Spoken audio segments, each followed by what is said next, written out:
What's up, Taiwan? Good evening, everyone. I'm Amanda. Hi guys, I'm Raphael. Hi Amanda, how have you been? Pretty good. Thank you for asking. How about you? I'm fine too. Would you please tell us what we were talking about for the last episode? Last time we mentioned about Han people moving to Taiwan at the beginning of Qing's ruling, and today we will talk about indigenous people a little bit in our show today. Now let's begin.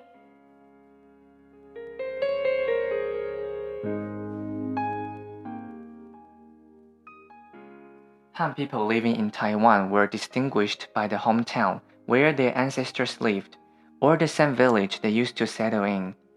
Generally, Chinese think coming from the same town or having the same family name involves certain bonding relationships among them.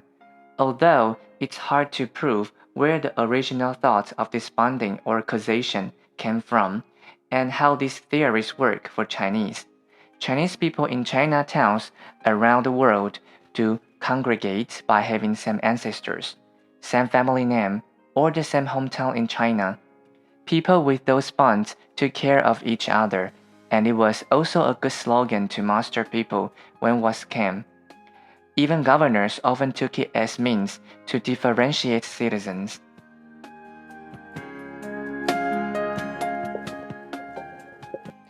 Indigenous were divided into Sheng-Fan and Shui-Fan at the beginning when the Qing ruled. Sheng-Fan lived in mountains and Shui-Fan were on plains. However, where they lived were not the real definitions. The history textbooks say it was based on how much Han culture indigenous took in. To be honest, it was merely about whether they listened to the governors, followed the laws or not, and it was the reason. They named the laws natives living on plains and getting along with Han peacefully Ping Pu Zhu. And it was the only range the ministerial power reached. The Qing adopted isolation policy on Sheng-Fan to prevent conflicts between Sheng-Fan and Shui-Fan.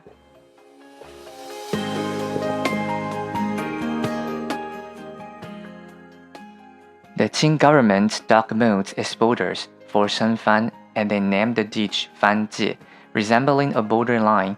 The dirt which was dug out just heaped up next to the moat. People called it Tu means a bowl made of dirt, due to the shape looked like a back of a bowl. Therefore, the moat next to it, named Tu Gou, the moat of dirt bowl. The Qing set up a few ailiao, which was like mini police stations, to watch out the borders. The same as inspection spots on the borders between countries to assure that no Han people crossed the line to invade their land, or that they came out to cut Han's heads off.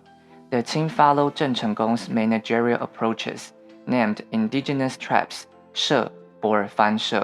Leaders of tribes handled interior issues by themselves and cooperated with Tongshi, mediators assigned by governors, to interpret and negotiate.